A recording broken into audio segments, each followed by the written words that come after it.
بسم اللہ الحمد للہ والصلاۃ والسلام علی رسول اللہ وعلی آلہ وصحبہ اجمعین، اما بعد فاعوذ باللہ من الشیطان الرجیم، بسم اللہ الرحمن الرحیم، رب اشرح لی صدری ویسر لی امری واحلل عقدۃ من لسانی یفقہوا قولی۔ السلام علیکم ورحمۃ اللہ وبرکاتہ۔ بہت بہت خوش آمدید ہمارا یہ پروگرام قرآن تفسیر کا، جس میں ہم لوگ 30ویں پارے کی تفسیر کر رہے ہیں، اور اللہ تعالیٰ کے فضل و کرم سے آج ہم لوگ سورہ علق تک پہنچ گئے ہیں، جو کہ وہ سورہ ہے جو سب سے جو پہلی آیات نازل ہوئی ہیں۔ سبحان اللہ، یہ وہ آیات ہیں جو آج ہم ڈسکس کریں گے۔ یعنی آپ سوچئے کہ اللہ سبحانہ تعالیٰ اور نبی کریم صلی اللہ علیہ وسلم کے بیچ میں جو بات ہوئی ہے اور جو سب سے پہلی آیات نازل کی گئی ہیں، یعنی اس طرح سے اللہ تعالیٰ نے قرآن مجید کو انٹروڈیوس کرایا نبی کریم صلی اللہ علیہ وسلم کو ان آیات کے ساتھ۔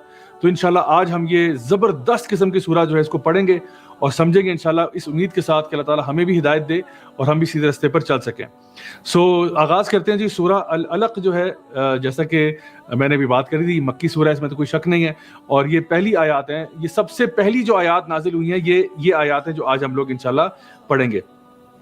اس سورہ کو پڑھنے سے پہلے تھوڑا سا اگر ہم لوگ کانٹیکسٹ سمجھ لیں کہ نبی کریم صلی اللہ علیہ وسلم اس زمانے میں جب یہ آیات نازل ہوئی ہیں، اس زمانے کے حالات کیا تھے۔ دیکھیے، نبی کریم صلی اللہ علیہ وسلم کے پاس جب پہلی ریولیشن آئی ہے، اس ریولیشن کے آنے سے پہلے، یعنی نبوت کے آنے سے پہلے، آپ صلی اللہ علیہ وسلم کو سچے خواب آنا شروع ہو گئے۔ اور یہ جو حدیث ہے، یہ صحیح بخاری اور مسلم میں آتی ہے کہ نبی کریم صلی اللہ علیہ وسلم کی جو نبوت کا جو آغاز ہے وہ سچے خوابوں سے ہوا۔ آپ صلی اللہ علیہ وسلم کو کچھ خواب ایسے نظر آتے تھے جو اگلے ہی دن یا کچھ ہی دنوں کے بعد سچ ہو جاتے، اور ان کا سچ ہونا اس طرح ہوتا جیسے سورج کی روشنی ہے، مطلب بالکل کلیئر ہو جاتا کہ یہ چیز خواب میں آئی تھی اور بالکل اسی طرح سے پوری ہوئی ہے، ایگزیکٹلی اسی طرح، جس کو کہتے ہیں نا کہ فائنل ڈیٹیلز کے ساتھ پوری ہو رہی ہے۔ اس کے بعد یہ ہوا کہ آپ صلی اللہ علیہ وسلم کو آہستہ آہستہ سولیٹیوڈ پسند آ گیا۔ آپ اکیلے رہنے کو آپ نے ترجیح دی، پسند کیا۔ آپ اکثر جو ہے وہ اپنی فیملی کو چھوڑ کر غار ہرا پر چلے جاتے، وہاں پہ جا کے تدبر کرتے، تفکر کرتے، سوچتے۔ آپ کو، یعنی حدیث میں آتا ہے کہ آپ کو نا اب یعنی جو تنہائی میں رہنا پسند آنا شروع ہو گیا۔ اور اس کی علماء جو وجہ بتاتے ہیں وہ یہ کہتے ہیں کہ آپ صلی اللہ علیہ وسلم جو تھے نا، ایسا تھا جیسے اپنے اوپر سے سوسائٹی کے انفلوئنس کو دھونا چاہ رہے تھے۔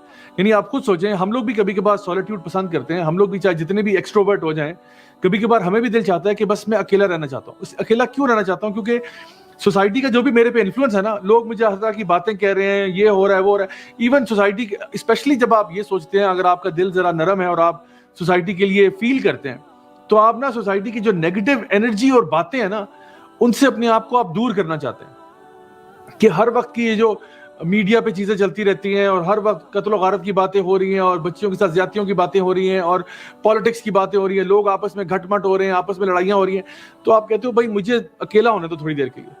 اور اس اکیلے ہونے میں، اس تنہائی میں آپ یہ سوچتے ہو کہ آخر یہ کیوں ہو رہا ہے، اور آپ پھر وہ بگ فلسافیکل کوسچنز جو ہیں وہ آپ سامنے لے کے آتے ہیں، جو کہ پرائمریلی دو قسم کے ہوتے ہیں۔ ایک تو وہ سوال ہوتے ہیں جن کو ہم ایگزسٹینشل کوسچنز کہتے ہیں، کہ میں کون ہوں، آخر میں کہاں سے آیا، میں کہاں جا رہا ہوں، what's the purpose of life, یہ زندگی کا مقصد کیا ہے۔ یعنی میں اس کی بات کر رہا ہوں جس کے پاس ابھی ڈیوائن نالج یا ریویلڈ نالج نہیں آیا، وہ یہ سوال ضرور سوچتا ہے۔ اور پھر ایک اور سائیڈ ہے کہ جہاں پہ انسان یہ سوچتا ہے کہ یہ جو معاشرے میں جو فساد برپا ہوا ہے، یہ جو معاشرے کے حالات اتنے خراب ہیں، آخر ان کو کیسے ٹھیک کیا جائے گا۔ تو میں آپ کو بتاؤں کہ ایک یعنی فلسفی میں، ایک فلسفر میں اور اللہ کے ایک نبی میں فرق یہ ہے کہ جو اللہ کا نبی ہوتا ہے نا، وہ بھی لوگوں کے تکلیفوں کو دیکھ رہا ہوتا ہے، ان کے درد کو محسوس کر رہا ہوتا ہے۔ ایک فلسفی جو ہے وہ بھی اپنا فلسفہ لے کے آتا ہے، وہ کہتا ہے بھائی مجھے بھی سوسائٹی کے پرابلم نظر آ رہے ہیں، اور میں بھی دیکھ رہا ہوں کہ یہ جو دو پرائمری کوسچنز ہیں، ایک ایگزسٹینشل کوسچنز ہے کہ بھئی میں کون ہوں، کہاں سے آیا، کیسے آیا، اور دوسرا یہ کہ سوسائٹی کو ٹھیک کیسے کیا جائے گا۔ یعنی ایک کا تعلق آپ کے ساتھ ہے، ایک کا تعلق اجتماعی لوگوں کے ساتھ ہے۔ تو نبی میں اور فلسفی میں کیا فرق ہے؟ نبی جو ہے نا، اس کے پاس ان سارے سوالوں کا جواب ریویلڈ نالج کے ذریعے آ جاتا ہے، کہ اللہ جو کائنات کا خالق و مالک ہے وہ بتا رہا ہے کہ اگر تم اپنی صورتحال کو ٹھیک کرنا چاہتے ہو اور لوگوں کو ٹھیک کرنا چاہتے ہو، اس کے لیے یہ چیزیں فالو کرو، یہ فلسفہ ہے، اس چیز کو فالو کرنا۔ لیکن جو فلسفی ہوتا ہے وہ ڈیوائن نالج کے بغیر اگر آپریٹ کر رہا ہے، اس کے پاس ڈیوائن نالج نہیں ہے، تو وہ پھر اپنی عقل سے سولوشنز کی طرف جاتا ہے۔ اب ظاہری بات ہے وہ انسان ہے، فلسفی کوئی کسی اور پلانٹ سے تو اتر کے نہیں آیا، نہ ہی وہ نعوذ باللہ اس کے پاس کوئی ریویل نالج ڈائریکٹلی آ رہا ہے. ٹھیک ہے, تو اب جو فلسفی ہے وہ کیا کرتا ہے, وہ اپنی عقل و شعور کی بیسس پہ کچھ نتائج پہ پہنچتا ہے. جیسا کہ فلسفی جو انہوں نے کہا کہ انسانوں کے لیے ڈیموکریسی ہونی چاہیے, جمہوری نظام جو ہے وہ سب سے اچھا ہے. کسی نے کہا نہیں کیپٹلزم ہونا چاہیے, کیپٹلزم بہت اچھا ہوتا ہے. کسی نے کہا نہیں یار سیکولرزم ہونا چاہیے, بندہ بالکل سیکولر ہو, دین کو سائڈ پہ رکھو اور ہم اپنا کام کرتے ہیں. لبرل ہونا چاہیے انسان کو, لبرلزم فالو کرنا چاہیے. نہیں مٹیریلزم بہت اچھا ہوتا ہے. ہاں اگر ہم لوگ پرسوٹ آف ہیپینس جو ہے نا, خوشیوں کا حصول چیزوں کو اکٹھا کرنے سے ہوگا, ہاں تو ایسا کرو, پھر زیادہ سے زیادہ پروڈکٹس کریٹ کرو تو پھر ہم خوش ہو جائیں گے سارے کے سارے, کیونکہ ہم خوش ہونا چاہتے ہیں. تو پھر فلسفی سوچتا ہے کہ بھئی وہ کیسے اسٹیٹ اچیو ہوگی. تو کوئی ایک ازم نکال رہا ہے, کوئی دوسرا نکال رہا ہے, کوئی کہہ رہا ہے سوشلزم ہونا چاہیے, کوئی کہہ رہا ہے کمیونزم ہونا چاہیے, کوئی کہہ رہا ہے مارکسزم ہونا چاہیے. مطلب ہر ایک کے اندر تھوڑا تھوڑا فرق کے ساتھ لوگ جو ہیں اپنے اپنے فلسفے جو ہیں وہ پیدا کر رہے ہیں. کوئی کہہ رہا ہے فیمنزم ہونا چاہیے, اگر آپ نے حقوق نسواں کی بات کرنی ہے تو وہاں پہ آپ کو علاج ملے گا. یہ سارے کے سارے ازمز اینڈ اسکزم جو ہیں, یہ بڑے بڑے مفکر اور جو فلسفی ہیں انہوں نے اپنی عقل و شعور سے گھڑا ہے ان کو. ٹھیک ہے, لیکن جو اللہ کا نبی ہوتا ہے نا, وہ اس کے پاس ریویلڈ نالج آ رہا ہوتا ہے, یا جس کو ہم کہتے ہیں کہ ڈیوائن نالج اس کے پاس آ رہا ہوتا ہے. جو خالق کائنات ہے وہ اس کے پاس یہ چیز لے کے آتا ہے. تو اب آتے ہیں واپس ہمارے ٹاپک پہ. نبی کریم صلی اللہ علیہ وسلم ایک بہت ہی نیک انسان تھے, نبوت سے پہلے بھی. صادق اور امین ان کو نبوت سے پہلے بھی کہا جاتا تھا. اور یہ بات کہ آپ لوگوں کا خیال رکھتے تھے. جب آپ پہ یہ پہلی ریویلیشن آئی تو حضرت خدیجہ جو ہیں رضی اللہ عنہ, انہوں نے سب سے پہلے نبی کریم صلی اللہ علیہ وسلم کو یہی بات کہی کہ اللہ تعالیٰ کبھی بھی آپ کو رسوا نہیں کرے گا, آپ تو لوگوں کا خیال کرنے والے ہیں, آپ تو مسکینوں کو کھانا کھلانے والے ہیں, آپ تو لوگوں کو کما کے دیتے ہیں, آپ تو لوگوں کا خیال رکھتے ہیں. یعنی آپ سیدہ خدیجہ نے آپ صلی اللہ علیہ وسلم کے جتنے بھی فلنتھروپک کام تھے جو کہ ہیومینیٹیرین ایفرٹس تھے ان کے, وہ سارے گنوا دیے ان کو کہ آپ آلریڈی کر رہے ہیں سب کچھ. تو اب آپ نبی کریم صلی اللہ علیہ وسلم کی پوزیشن کو سمجھیں. آپ صلی اللہ علیہ وسلم نہ صرف لوگوں کا دکھ محسوس کرتے تھے بلکہ اس کے لیے بہت ایفرٹ بھی کرتے تھے. آپ نے حلف الفضول ایک کانٹریکٹ ہوا تھا یعنی نبوت سے پہلے, جو کہ اوپریسڈ کی پروٹیکشن کے لیے تھا, ایک ہیومن رائٹس ایکٹ تھا. سمجھے آپ, ہیومن رائٹس کا ایک کنونشن تھا یا ایک ایکٹ تھا جس میں آپ نے حصہ لیا, کیونکہ آپ نبوت سے پہلے بھی لوگوں کی خیر خواہی کا معاملہ کرنا چاہتے تھے. اور تھرو آؤٹ آپ کسی کو کما کے دے رہے ہیں, کسی کے لیے جو نا مطلب یتیموں کا خیال کر رہے ہیں, مسکینوں کا خیال کر رہے ہیں. یہ نبوت سے پہلے بھی ہو رہا ہے, ابھی ریویلیشن نہیں ہے. لیکن آپ کو نظر آ رہا تھا کہ ڈسپائٹ آل مائی ایفرٹس, میں جتنی بھی کوشش کر لوں پھر بھی سلیوری چل رہی ہے, بچیاں پھر بھی دفنائی جا رہی ہیں, غریب جو ہیں وہ غریب تر ہوتے جا رہے ہیں. ٹھیک ہے میں ایفرٹ کر رہا ہوں, میں جتنے بھی ایفرٹ کر رہا ہوں, لیکن ہر سال غربت بڑھتی چلی جا رہی ہے, ختم ہونے کا نام ہی نہیں لے رہی. میں لوگوں کی مدد کر رہا ہوں, میں ان کو ہیلپ کر رہا ہوں, لیکن وہ پرابلم ادھر کا ادھر ہی ہے, بلکہ some times it is getting even worse. یہ جو معاشرہ ہے یہ بدترین سے بدترین ہوتا چلا جا رہا ہے. تو آخر اس کا علاج کیا ہے؟ تو ایک فلسفی بھی سوچتا ہے کہ اس کا علاج کیا ہوگا, وہ پھر اپنے تھاٹس میں آتا ہے. لیکن نبی کریم صلی اللہ علیہ وسلم کو نا اللہ تعالیٰ نے سولوشن بتا دیا. اچھا یہاں پہ ایک اور چیز سمجھیں اس کو, یہ کلاسیکل اگزامپل ہے جو بھی لوگ پرابلم آئیڈینٹیفیکیشن کرتے ہیں. دیکھیے ایک پل ٹوٹا ہوا ہے, ایک پل ہے وہ ٹوٹا ہوا ہے, پل کے اندر سوراخ ہوا ہوا ہے. اب جو لوگ وہاں سے گزر رہے ہیں وہ سارے کے سارے دریا میں گر رہے ہیں. اب ایک بندہ ہے جو ڈیسپریشن میں کیا کر رہا ہے, تیر کے جاتا ہے اور ہر بندے کو دریا سے باہر کھینچ کے لاتا ہے. پھر وہ جاتا ہے کسی اور کو کھینچ کے لاتا ہے, کیونکہ مستقل طور پہ لوگ گر رہے ہیں. وہ بار بار تیرتا ہے, ایفرٹ لگاتا ہے, ایک بندے کو کھینچ کے لاتا ہے, پھر کوئی اور گر جاتا ہے, پھر جاتا ہے تیرتا ہوا, پھر کھینچ کے ایک اور کو لاتا ہے. وہ لیٹس سے کہ ایک گھنٹے میں اس نے 20 لوگوں کی جان بچا لی. ایک گھنٹے میں اس نے 20 لوگوں کو بچا لیا, لیکن اگلے گھنٹے میں 200 بندہ اور گر گیا اس پل سے. کیا یہ بندہ کبھی بھی انسانوں کو بچا پائے گا اس ریٹ کے اوپر؟ جواب ہے نہیں, کیونکہ جتنا یہ ایفرٹ کر رہا ہے, اصل مسئلہ کیا ہے؟ اصل مسئلہ یہ ہے کہ پل ڈیمیجڈ ہے. اگر اس پل کو ریپیئر کر دیا جائے تو یہ سارے مسئلے حل ہو جائیں گے. تو یہ میں نے آپ کو اگزامپل اس لیے دی ہے کیونکہ اللہ سبحانہ تعالیٰ تو ہر چیز کو دیکھ رہے ہیں نا. اللہ تعالیٰ یعنی ان کو بھی دیکھ رہے ہیں جو مظلوم ہیں, اور اللہ تعالیٰ سسٹم کی حالت بھی دیکھ رہے ہیں کہ سسٹم میں کیا مسئلہ ہوا ہے. تو اللہ سبحانہ تعالیٰ جب ڈیوائن لا آ رہا ہے وہ نہ صرف لوگوں کی اصلاح کر رہا ہے بلکہ سسٹم کی ریپیئر کی بات بھی کر رہا ہے کہ آپ لوگوں کا تزکیہ بھی ہوگا اور سسٹم کی ریپیئرنگ بھی ہوگی. جو آپ کا سودی نظام ہے وہ بھی معاشرے سے ختم ہوگا, بیکاز سود کی وجہ سے آدھی سے زیادہ آپریشن تو سود کی وجہ سے ہو رہی ہے, کیونکہ اس کی وجہ سے غریب سے غریب تر ہوتا چلا جا رہا ہے. آپ کے اندر جو کرمنل لا نہیں ہے، آپ جو بھی لوگ کرپٹ ہیں، جو بھی لوگ فساد کر رہے ہیں، ان کو آپ پنشمنٹ کے بغیر جانے دے رہے ہیں، تو ظاہری بات ہے اس کا ٹرکل ایفیکٹ ہو رہا ہے، اس کا ایفیکٹ معاشرے میں آ رہا ہے۔ So my dear brothers and sisters, میں آپ کو بتاؤں کہ یہ جو آیات ہے نا، یہ اللہ سبحانہ تعالیٰ نے انسانوں کو نا فلسفہ بتا دیا ہے، how to live your life, اور اس کے لیے نبی کریم صلی اللہ علیہ وسلم کی تگ و دو اور ان کی محنت اور ان کی کوشش جتنی بھی ہے، اس ساری کا جو کلائمیکس یہ ہوا کہ آپ کو اللہ تعالیٰ نے ریولیشن عطا فرما دی۔ اور ریولیشن کیا ہوئی کہ انسان جو ہے، اللہ سبحانہ تعالیٰ نے یہ آیات نازل کی کہ اقرأ بسم ربک الذی خلق، یعنی کہ یہ جو انسان اپنی عقل و شعور سے نا ان پرابلمز کو کبھی بھی حل نہیں کر سکتا۔ انسان کی سوچ بڑی لمیٹڈ ہے، انسان کو یہ سمجھ میں آ رہی ہوتی ہے کہ دوڑ کے جو ہے نا وہ لوگوں کو نکالو، جو ہے نا مطلب سمندر سے باہر نکالو، دریا سے باہر نکالو، اور اگر وہ برج کی ریپیئر کا کام کرتا بھی ہے تو کوئی ایسا سسٹم لے کے آتا ہے جو کہ پراپر ریپیئر نہیں ہے، ہلکا پھلکا آپ نے کچھ کر دیا لیکن وہ سسٹم پھر ٹوٹ جائے گا۔ اللہ سبحانہ تعالیٰ کا نظام جو ہے نا، اس کو سمجھیں کہ وہ نظام پرفیکٹ ہے، وہ نظام پرفیکٹ ہے، اس میں کوئی فلا نہیں ہے۔ اگر کہا گیا کہ فلاں کرائمز کے لیے بندے کو پنشمنٹ بائی ڈیتھ ہونی چاہیے، اس میں ہی خیر ہے۔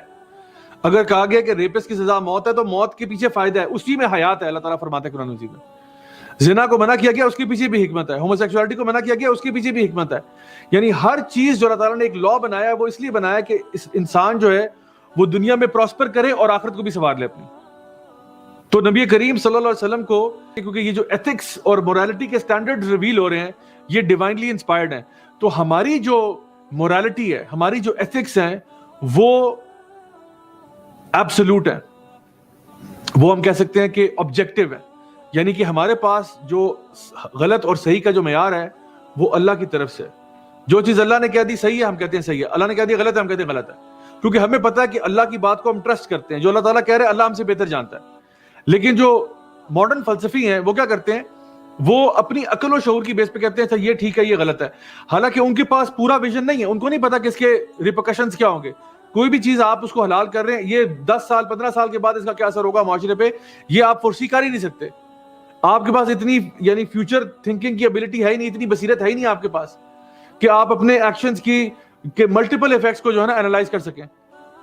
اور ایسا ہوا ہے، مثال کے طور پہ امریکہ کی ایگزامپل دی جا سکتی ہیں، جہاں پہ انہوں نے کچھ لاز ایسے لے کے آئے، لا اپلائی کرنے کو تو کر دیا، اس کے 3 ڈیکیڈز کے بعد جا کے پتہ چلا کہ اصل میں وہ کتنا خطرناک قانون تھا۔ تو ہو سکتا ہے کبھی کبھار آپ نے کوئی ایسی چیز امپلیمنٹ کر دی ہو جس کی آپ کی اگلی نسلوں کو جا کے اس کو بھگتنا پڑے گا۔ جیسے آج ہم فار ایگزامپل پلاسٹک کا استعمال کرتے ہیں، ہم لوگ خیال نہیں کر رہے، ہمیں آئیڈیا نہیں ہے کہ اس کا آج سے 10 15 20 25 سال کے بعد کیا حال ہوا ہوگا، ہمارے اوشنز کا، اوزون لیئر کا، کیونکہ ہم نے تو ایزی پیسے کمانے کے پیچھے، پروفٹ کے پیچھے، کوئک بک کے پیچھے ہم لوگوں نے تو کہہ دیا کہ جی ٹھیک ہے پلاسٹک جتنا مرضی استعمال کرو، اور بڑی بڑی کمپنی، ملٹی نیشنل کمپنیز استعمال کر رہی ہیں وداؤٹ ریلائزنگ کہ پہلے آلریڈی گلاس استعمال ہوتا تھا۔ گلاس جو ہے نا وہ بایو ڈیگریڈیبل ہے، زمین میں جا کے مٹی میں مل جاتا ہے، لیکن پلاسٹک جو ہے یہ اس طرح سے بایو ڈیگریڈیبل نہیں ہے، اس کو یا آپ کو جلانا پڑے گا یا وہ آپ کے لینڈ فلز کو بھر دے گا اور پولوٹ کرے گا زمین کو۔ تو ہماری اتنی فیوچر کی سوچ ہوتی نہیں ہے کہ ہم سوچیں، گاڑیاں بڑی بڑی بنا دی، بڑی بڑی فیکٹریاں لگا دی، اس کا دھواں لگ کے جو ہمارے معاشرے کے ساتھ ہو رہا ہے، ہمارے پورے ماحول کے ساتھ ہو رہا ہے، وہ ہمارے سامنے ہے۔ تو دیکھیں گے انسان اتنا بھی دور اندیش نہیں ہے، دور اندیشی کر لیتا ہے لیکن اتنی بھی نہیں کر سکتا جتنی اللہ تعالیٰ بتا رہا ہے۔ تو اللہ تعالیٰ کے پاس پوری پکچر ہے، ہمارے پاس ایک پکسل ہوتا ہے، اللہ کو پوری پکچر نظر آ رہی ہوتی ہے کہ اصل مسئلہ کہاں پہ ہے، کن کن چیزوں کو چینج کرنا ہے۔ یہ ہیلپ اللہ تعالیٰ جو ہے نا وہ دے رہا ہے اپنی وحی کے ذریعے۔ تو اب آپ سمجھیں کہ وحی کتنی اہم ہوتی ہے، اور سب سے پہلی جو کمانڈمنٹ آ رہی ہے وہ یہی آ رہی ہے کہ اقرا بسم ربک الذی خلق، اقرا۔ اور ہمارا جو دین ہے وہ شروع ہی اس بات سے ہو رہا ہے کہ پڑھو، ریڈ۔ حدیث میں پتہ ہے کہ جبریل علیہ السلام جو ہے نبی کریم صلی اللہ علیہ وسلم کے پاس آئے اور آپ کو زور سے جکڑا، اتنی زور سے جکڑا کہ آپ صلی اللہ علیہ وسلم کو لگا کہ شاید میری پسلیاں ٹوٹ جائیں گی، اور کہا اقرا، اور آپ صلی اللہ علیہ وسلم نے کہا ما انا بقارئ، مجھے پڑھنا نہیں آتا۔ دوبارہ سے زور سے چیخا، اتنی زور سے سکویز کیا ان کو، اتنی زور سے دبایا کہ آپ صلی اللہ علیہ وسلم کو لگا کہ میری جان نکل جائے گی۔ پھر کہا اقرا، آپ نے کہا ما انا بقارئ، پھر تیسری دفعہ فرمایا اقرا بسم ربک الذی خلق، پڑھو اللہ کے نام سے۔ پڑھو اللہ کے نام سے. یعنی یہ جو بات تمہارے پاس آ رہی ہے یہ جبریل کا بھی کلام نہیں ہے, یہ اللہ کا کلام ہے جو آپ کے پاس آ رہا ہے. اقرا بسم ربک الذی خلق, اس رب نے جس نے تجھے پیدا کیا. تو تلاش کر رہا تھا نا, سوالوں کے جواب ڈھونڈ رہا تھا کہ یعنی وہ جو ایگزسٹینشل کوسچن ہے کہ تجھے کس نے پیدا کیا, تو کہاں سے آیا, تو جس رب نے تجھے پیدا کیا اسی رب نے تیرے اوپر یہ آیات بھیجی ہیں. اللہ اکبر. My dear brothers and sisters, ہمارے پاس نا جو انٹلیکٹ کی یا آپ کہہ لیں کہ جو علم ہے اس کے مختلف لیولز ہیں نا. ایک لیول تو ہوتا ہے انسان جو چیز دیکھتا ہے مشاہدے سے سیکھتا ہے, یعنی کسی چیز کو دیکھتا ہے تو اس کے بارے میں علم ہوتا ہے, کسی چیز کو ٹچ کرتا ہے اس کے بارے میں علم ہوتا ہے, یہ چیز گرم ہے ٹھنڈی ہے جو بھی ہے. ایک تو یہ مشاہدہ ہے, ایکسپیرینس ہے, 5 سینسز ہیں جو کہ آپ کو علم دیتی ہیں, اور یہ علم جانور کے پاس بھی ہوتا ہے. ٹھیک ہے, پھر ایک اور علم ہوتا ہے جو اس سے ہائر لیول کا ہے, وہ ہوتا ہے جہاں پہ انسان ڈیڈکٹیو ریزننگ یوز کرتا ہے, لاجک کو استعمال کرتا ہے. یہ جانوروں کے پاس لاجیکل فنکشن نہیں ہوتا. یعنی انسان کو پتا ہے کہ وہ اگر گھر سے باہر نکلا ہے اور دیکھتا ہے کہ پانی پڑا ہوا ہے تو کہتا ہے اچھا بارش ہوئی ہوگی. ٹھیک ہے, وہ دیکھتا ہے کہ اگر گھر کے اندر آیا اور گھر کی چیزیں الٹ پلٹ ہوئی ہیں تو کہتا ہے میری چوری ہوگی, حالانکہ اس نے چور کو دیکھا نہیں تھا, لیکن وہ لاجیکلی ڈیڈیوس کر رہا ہے کہ میری چوری ہو گئی ہے. کیوں؟ کیونکہ اس کو اللہ تعالیٰ نے یہ فیکلٹی دی ہے. تو یہ ذرا ہائر لیول ہے. تو اللہ سبحانہ تعالیٰ نا اس لوور لیول پہ نہیں ہے, اللہ تعالیٰ اس لیول پہ نہیں جہاں پہ مشاہدے میں. اللہ تعالیٰ آپ کو نا یعنی ڈیڈکٹیو ریزننگ کے ذریعے آپ اللہ تک پہنچ سکتے ہیں. آپ کہتے ہو کوئی تو ہے جو نظام ہستی چلا رہا ہے, یہ نظام ایسے تو نہیں چل رہا بھائی. وہ پلیٹو اور ایرسٹوٹل کہتے تھے کہ wherever there is a design there has to be a designer. تو یہ ڈیزائن خود بخود تو نہیں ہو گیا نا, پوری کائنات کا ڈیزائن ایسے تو نہیں بن گیا, کوئی تو ہے جو نظام ہستی چلا رہا ہے. تو یہ ہے ڈیڈکٹیو ریزننگ سے انسان پہنچتا ہے. پھر ایک اور ہوتا ہے جس طرح اللہ تعالیٰ نے فرمایا تھا کہ فَأَلْهَمَهَا فُجُورَهَا وَتَقْوَاهَا, اللہ تعالیٰ الہام بھی کرتا ہے. یعنی جب انسان فطرت پہ پیدا ہوتا ہے یہ بھی ایک چیز ہوتی ہے جو انسان کا دل جو ہے نا کسی چیز کی طرف مائل ہوتا ہے. تو نبی کریم صلی اللہ علیہ وسلم نے کبھی زندگی میں شرک نہیں کیا تھا, کیونکہ آپ کو ڈیپلی یہ بات پتا تھی کہ اللہ ایک ہی ہے. کیونکہ اس عرب معاشرے میں بھی لوگ اللہ کو مانتے تھے, لیکن اللہ کے علاوہ بھی بہت سارے غیر اللہ کو مانتے تھے. صرف کعبہ کے اندر ہی 360 بت پڑے ہوتے تھے. تو لیکن پھر بھی نبی کریم صلی اللہ علیہ وسلم اپنی فطرت سلیم پر تھے, آپ کو پتا تھا یہ سب غلط ہے, کیونکہ اللہ تعالیٰ نے انسان کے اندر بھی اس کو ایک جو ہے نا ایک شعور دیا ہوا ہے, اپنی ایک معرفت انسان کے اندر بھی دی ہوئی ہے جس کو ہم فطرہ کہتے ہیں.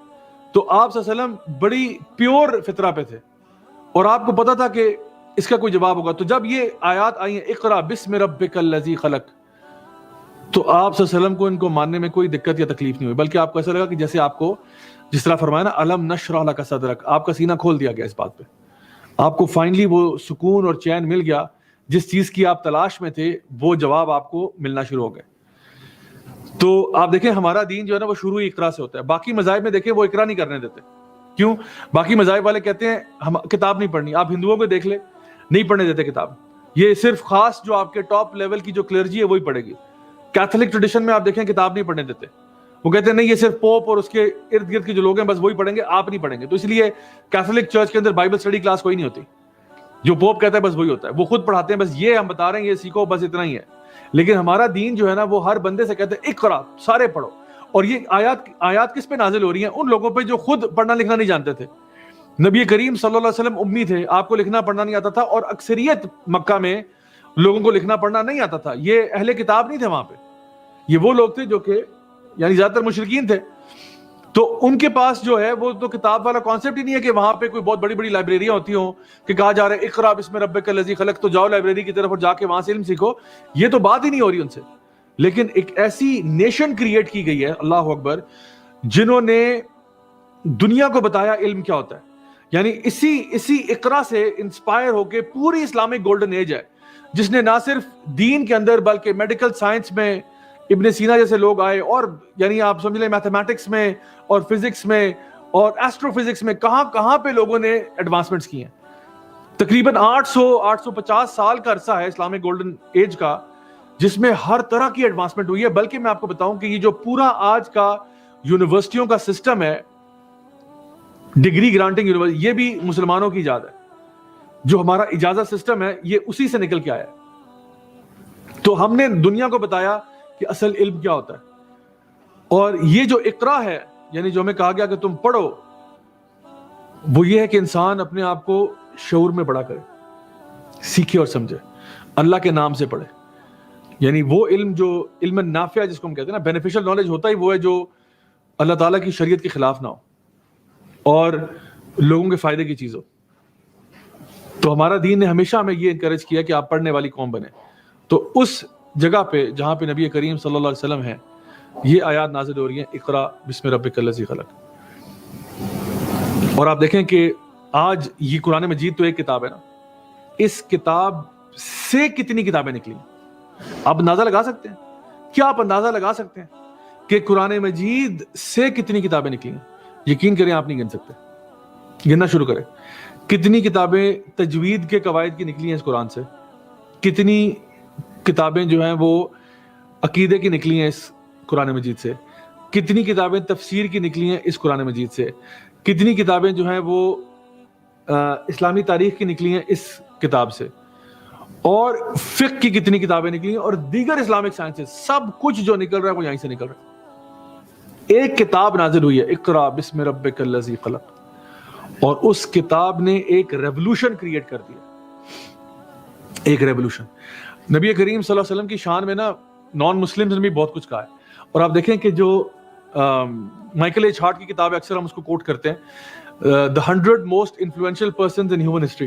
اس کتاب میں مائیکل ایچ ہارٹ لکھتے ہیں کہ The Prophet صلی اللہ علیہ وسلم، یعنی وہ ان کے بارے میں کہتے ہیں کہ محمد from my account وہ کہتے ہیں کہ he was number one اس لیے کیونکہ he was successful on both the secular and the spiritual level. یعنی دونوں جو مسائل ہیں نا، یعنی لوگوں کے مسئلے بھی حل کیے. جو میں نے آپ سے کہا تھا نا کہ دو پرابلمز ہیں نا معاشرے کے ساتھ. ایک تو یہ کہ انسان اپنے بارے میں اسپرچویلٹی کو ڈھونڈ رہا ہوتا ہے، تلاش کر رہا ہوتا ہے کہ بھئی میں کون ہوں، کہاں سے آیا، کیسے آیا، یہ سوالوں کی تلاش میں ہوتا ہے. اور ایک یہ ہوتا ہے سوسائٹی کیسے ٹھیک ہوگی. مائیکل ایچ ہارٹ خود ہی کہہ رہا ہے، کہتا ہے کہ میں نے نبی کریم صلی اللہ علیہ وسلم کی بات کرتے ہوئے کہتا ہے کہ ہی واز سکسیسفل، سپریملی جو ہے نا successful in both the spiritual and secular level. یعنی جہاں تک وہ سوال تھا کہ انسانیت کا، وہ بھی بہترین جواب دے کے گیا، اور لوگوں کی اصلاح کی، لوگوں کا بھی اپنا بھی تزکیہ کیا، لوگوں کا بھی کیا، اور ساتھ ساتھ پورے معاشرے کو ایک ایسا نظام دیا جس نے بہت بڑا انفلوئنس کریٹ کیا. تو اگر ایک مسلمان تعریف کرتا ہے تو ہم کہتے ہیں چلو یار اس نے تو تعریف کرنی تھی. لیکن جب کوئی نان مسلم تعریف کرتا ہے نا اور اس طرح کی بات کہتا ہے، پھر واقعی میں ہمیں سوچنا پڑتا ہے کہ نبی کریم صلی اللہ علیہ وسلم نے جو کارنامہ کیا ہے، اللہ اکبر، اس کی مثال نہیں ملتی. اور میں آپ کو بتاؤں، کوئی بھی بندہ نا اس کا اہل ہی نہیں ہے کہ اس کو نبی کریم صلی اللہ علیہ وسلم کے ساتھ کمپیئر بھی کیا جائے. یعنی کمپیریزن ہی نہیں بنتا، کسی طریقے سے کمپیریزن نہیں بنتا. جتنے بھی میرے پاس ٹائم نہیں کہ میں آپ کو بتاؤں کن کن ہسٹورینز نے کیا کچھ کہا ہوا ہے، ورنہ یہیں پہ 1 گھنٹہ نکل جائے گا. لیکن یقین کریں کہ جو باتیں بڑے بڑے ہسٹورینز نے کی ہیں نبی کریم صلی اللہ علیہ وسلم کے بارے میں، وہ خود اس بات کے اوپر ٹیسٹیمنی ہے، اس بات کے اوپر ایک گواہی ہے بہت بڑی کہ نبی کریم صلی اللہ علیہ وسلم کی شان کو نا سارے پہچانتے ہیں. اور اللہ تعالیٰ نے قرآن مجید میں یہ بات ارشاد فرمائی تھی کہ یہ آپ کو ایسے پہچانتے ہیں جیسے اپنے بچوں کو پہچانتے ہیں، اس سے بھی زیادہ بلکہ. تو اللہ تعالیٰ نے یہاں پہ جو آیات نازل کی، اقرا بسم ربک الذی خلق، تو یہ جو ہے سب سے پہلے ہمیں کہا گیا کہ پڑھو. اور یہ پڑھنا جو ہے نا، یہ ہر انسان کے لیے ہے، چھوٹا بھی بڑا بھی، سب کو کہا گیا. علم کا حاصل کرنا ہر مسلمان مرد اور عورت پہ فرض ہے. لیکن یہ کون سا علم ہے؟ یہ وہ علم ہے جو کہ دین کا علم ہے. یہ فرض ہے، کیونکہ جب بھی کوئی چیز فرض ہوتی ہے نا، ٹھیک ہے آپ سائنس پڑھیں، کیمسٹری پڑھیں، بایولوجی پڑھیں، لیکن یہ پڑھنا ہر انسان مرد اور عورت پہ فرض نہیں ہے. یعنی کوئی بچہ بیچارہ گاؤں میں رہتا ہے وہ بھی فزکس پڑھے، جو کوئی چائنا میں رہتا ہے وہ بھی انگلش پڑھے، نہیں. علم جو فرض ہے ہر مسلمان مرد اور عورت کے لیے، وہ ہے کہ دین کی بیسکس اس کو آنی چاہیے، حلال اور حرام کی تمیز آنی چاہیے، دین کے بیسک احکامات اس کو آنے چاہیے، اس کا عقائد جو ہے اللہ تعالیٰ کی توحید اس کی کلیئر ہونی چاہیے. تو یہ کچھ چیزیں جو کہ ہر انسان کے لیے فرض ہیں. لیکن اکثر یہ آیت جو ہے یہ مس کوٹ ہوتی ہے. لوگ کوئی فیشن شو بھی کر رہا ہوگا، اس میں بھی کہتا ہوگا کہ آج کی ہم پروگرام کا آغاز کریں گے اقرا بسم ربک الذی خلق سے، تو پڑھنا چاہیے. تو ہم لوگ یہاں پہ لوگوں کو فیشن سکھا رہے ہیں. تو بات یہ مطلب نہیں ہے اقرا بسم ربک الذی خلق کا. اس کا مطلب یہ ہے کہ اللہ کے نام سے پڑھو جس نے تجھے پیدا کیا. یعنی جو بھی تمہارا پڑھنا ہوگا نا، وہ اللہ تعالیٰ کے دین سے کانٹرڈکٹری نہیں ہو سکتا. ورنہ اگر ہوگا کانٹرڈکٹری تو وہ بینیفیشل نالج ہے ہی نہیں، وہ سرے سے بینیفیشل نالج نہیں ہے. تو یہاں فرمایا اقرا بسم ربک الذی خلق. اچھا، اب یہاں پہ جو بسم ربک کی بات ہے نا، تو یہاں پہ یہ بات بھی سامنے آ رہی ہے کہ اللہ ہمارا رب ہے، اللہ ہمارا پیدا کرنے والا ہے، اللہ ہمارا خالق و مالک ہے. ربک الذی خلق، اس نے ہمیں پیدا کیا. تو خلق کے بعد آگے یہ نہیں بتایا کہ کیا پیدا کیا. پڑھو اس رب کے نام سے جس نے پیدا کیا. کیا پیدا کیا؟ کل شیء، ہر چیز کو پیدا کیا. اور اگلی آیت میں ارشاد فرمایا خلق الانسان من علق، اور خاص طور پر انسان کو. ویسے تو اللہ تعالیٰ نے ہر شے کو پیدا کیا, اس رب کے نام سے پڑھو جس نے ہر شے کو پیدا کیا. یہ زمین و آسمان, چاند تارے, سب کچھ اسی رب نے پیدا کیا. اور پھر کہا خلق الانسان من علق, اور انسان کو پیدا کیا ایک علق سے, ایک قطرے سے, ایک ایسی چیز سے جو کہ کلنگ کرنے والی ہے, ایک کلنگنگ سبسٹنس ہے. تو یہاں پہ اب پہلے جنرل بات ہو رہی تھی, اب اسپیسیفک پہ ہم آگے. اچھا, یہاں پہ سوچنے والی بات یہ ہے کہ انسان جو ہے نا, جب بھی اللہ تعالیٰ انسان کے بارے میں بات کرتا ہے, انسان اصل میں اپنے اوریجن پہ دیکھے نا, انسان جب پیدا ہوا تھا, یعنی جب ایک قطرہ تھا, ایک نطفہ تھا, تو لگتا ایسا تھا کہ یہ بالکل ایک بے مقصد سی چیز ہے, بے مقصد چیز, ایک قطرہ ہے, اس کی کیا حیثیت ہوگی, اس کی کیا ویلیو ہوگی, کوئی ویلیو نہیں. لیکن کل کو یہ جب انسان بن جاتا ہے اور اپنے عقل و شعور کا مظاہرہ کرتا ہے, تو اپنے آپ کو بڑا انٹلیکچوئل پریزنٹ کرتا ہے, حالانکہ وہ اپنے اوریجن کو بھول جاتا ہے کہ وہ پیدا کس چیز سے ہوتا ہے. خلق الانسان من علق اقرا وربک الاکرم. دوبارہ پڑھو, پھر دوبارہ کہا جا رہا ہے اقرا وربک الاکرم, تیرا رب جو ہے وہ بہت کریم ہے, بہت کرم کرنے والا ہے. یہ اللہ تعالیٰ کے اسماء و صفات بیان کی جا رہے ہیں کہ اللہ تعالیٰ نے تجھے وہ ساری چیزیں عطا فرمائیں کہ جس کی وجہ سے اب تو پڑھ سکتا ہے, تو سیکھ سکتا ہے, تو اپنے شعور کو استعمال کر سکتا ہے, اور تو اپنے اور دنیا کے حالات بدل سکتا ہے. الذی علم بالقلم, یہ اس نے تجھے سکھایا قلم کے ساتھ. تو اس میں ایک تو بات یہ کہ جو قلم ہے نا, یہ معظم شرعن, یعنی یہ شریعت میں معظم ہے, کیونکہ اللہ تعالیٰ نے اس کا ذکر کیا کہ اللہ تعالیٰ نے اس کے ذریعے سکھایا. تو پین کی بڑی ویلیو اور امپورٹنس ہے. اور دوسرا یہ کہ علم بالقلم کا مطلب یہ ہے کہ اللہ جو ہے وہ ٹیچر ہے اور آپ اسٹوڈنٹ ہے. تو کیا ہی بات ہے, کیا ہی کمال بات ہے کہ ہم اللہ تعالیٰ سے سیکھتے ہیں. یعنی اللہ تعالیٰ کا دین جب ہم پہ پہنچتا ہے, ہم لوگ ہمارے کوئی ٹیچر ہیں, ہمارے کوئی استاد ہیں, ہمارے کوئی قاری صاحب ہے جو ہمیں قرآن سکھاتے ہیں, سکھا تو بول رہے ہیں, لیکن اصل میں نا ہمارے دل میں اتارنے والی ذات اللہ کی ہے. بڑے لوگ ہیں جو قرآن پڑھتے ہیں لیکن ان پہ اثر نہیں ہوتا, کیونکہ علم بالقلم, اللہ تعالیٰ سکھاتا اسی کو ہے جو اپنے دل میں وہ جستجو رکھتا ہے. اور قلم جو ہے نا, یہ میں بتاؤں, نوٹ ٹیکنگ کے فضائل پہ یہاں پہ ایک پورا لیکچر ہو سکتا ہے کہ نوٹ ٹیکنگ کتنی امپورٹنٹ ہے. اسی لیے میں اسٹوڈنٹس کو بھی انکریج کرتا ہوں کہ جب بھی آپ کوئی اس طرح کا فارمل کورس اٹینڈ کریں نا, جہاں پہ ایک پراپر سیکوینس میں آپ چل رہے ہیں, تو ضرور نوٹس لیا کریں. ایک ہوتا ہے انسان ویسے کوئی ریمائنڈر سن رہا ہے, ریمائنڈر 10-15 منٹ کا سن رہا ہے, کوئی ویسے کوئی ٹاک سن رہا ہے, کوئی ڈسکشن سن رہا ہے, ٹھیک ہے فائن, اس میں آپ نوٹ نہ بھی لیں تو ٹھیک ہے, وہ ایک آپ چیز دیکھ رہے ہیں, ٹھیک ہے, چھوٹے 10-15-20 منٹ کا ویڈیو آ گیا. لیکن جب آپ ایک پراپر کورس سے گزر رہے ہوتے ہیں نا, پھر آپ لازماً نوٹس لیا کریں, چاہے آپ اسکول میں پڑھ رہے ہو, کالج یونیورسٹی میں, یا آن لائن کوئی کورس لے رہے ہو.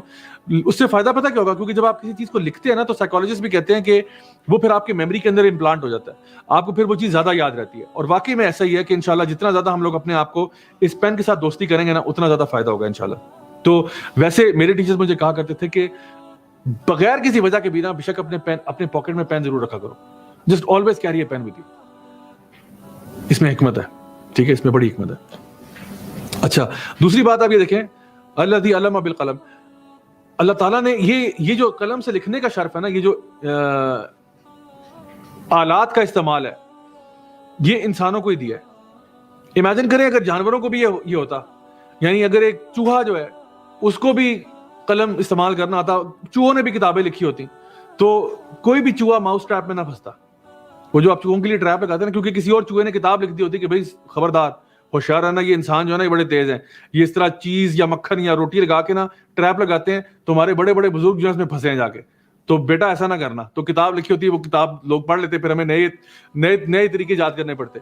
یا کوئی جال ڈالنے والا جو ہے نا شکاری ہے, وہ اگر جال ڈالتا ہے تو چڑیاں جو ہے وہ کتابیں اگر لکھ سکتی, تو وہ اپنی آنے والی چڑیوں کو بتاتی ہیں کہ بھئی یہ ایک جال بھی چیز ہوتی ہے, وہ ایسے نیٹ اوپر سے پھینک دیتا ہے, ہمیں پتہ نہیں چلتا. ہم لوگ تو دانا کھانے کے بہانے آتے ہیں, ہمیں لگتا ہے کہ جی یہاں پہ تو ایک بوفے چل رہا ہے, اصل میں وہ بوفے نہیں ہوتا, اوپر سے جال آتا ہے اور ساروں کو پکڑ لیتا ہے. تو اللہ تعالیٰ نے یہ علم بالقلم جو ہے نا, یہ صرف انسانوں کے ساتھ کیا ہے کہ انسان کو ٹولز دیے ہیں کہ وہ چیزوں کو لکھ لیتا ہے, سیو کر لیتا ہے اس ڈیٹا کو, اور پھر وہ ڈیٹا جو ہے وہ نسل در نسل ٹرانسفر ہوتا ہے, اور ہمیں دوبارہ سے چیزوں کو ری لرن نہیں کرنا پڑتا. ہم بہت سارا نالج جو ہے وہ لے کے آگے چلتے ہیں. تو یہ ساری باتیں جو ہے ماشاءاللہ اس کے اندر پائی جاتی ہیں. علم الانسان ما لم يعلم, اور انسان کو وہ بتایا جو وہ جانتا نہیں تھا, انسان کو وہ سکھا دیا جو اس کو پتہ نہیں تھا. اور یہ واقعی وہ بات ہے کہ دیکھیں, ہمیں کبھی بھی یہ پتہ نہ چلتا کہ اللہ کون ہے, اللہ تعالیٰ کی صفات کیا ہیں, جب تک اللہ نے خود نہیں بتا دیا. بھئی ہمیں کیا معلوم تھا کہ ہمارا یہ تو پتا تھا کوئی تو ہے جو نظام ہستی چلا رہا ہے, یہ تو پتا تھا. یہ تو میں نے کہا تھا نا, آپ ڈیڈکٹیو ریزننگ کے تھرو آپ پہنچ جاتے ہیں وہاں پہ, آپ اپنی عقل و شعور کو, لاجک کو استعمال کرتے ہوئے یہاں تک تو پہنچتے ہیں. لیکن میرا رب کیسا ہے وہ اللہ نے ہی بتایا کہ میں رحمان ہوں, رحیم ہوں, غفور ہوں, غفار ہوں, الحی والقیوم ہوں, ذوالجلال والاکرام ہوں, اول ہوں, آخر ہوں, ظاہر ہوں, باطن. یہ سب اللہ تعالیٰ نے اپنا بتایا تعارف. ہمیں تو نہ پتہ چلتا یہ ساری باتیں. لائک وائز اللہ تعالیٰ نے جو رولز بتا کے بھیجے ہیں, ہمیں یہ اپنے عقل و شعور سے کبھی بھی نہ پتہ چلتے کہ اس طرح سے لوگوں کو گورن کیا جائے گا, اس طرح سے معاشرے کی تشکیل کی جائے گی. یہ ہم اپنے عقل و شعور سے کبھی بھی نہ پہنچ پاتے. اللہ تعالیٰ فرماتے ہیں اللہ نے تجھے وہ سکھایا, علم الانسان ما لم یعلم, وہ سکھایا جو تو کبھی جانتا ہی نہیں تھا. اور یہ ہمارا مقصد کیا ہے, ہم زندگی میں کیوں آئے, وما خلقت الجن والانس الا لیعبدون الذی خلق الموت والحیات لیبلوکم ایکم احسن عملا. یہ ہمیں کبھی پتہ نہ چلتا کہ ہمارا مقصد کیا ہے جب تک اللہ نے خود نہیں بتایا.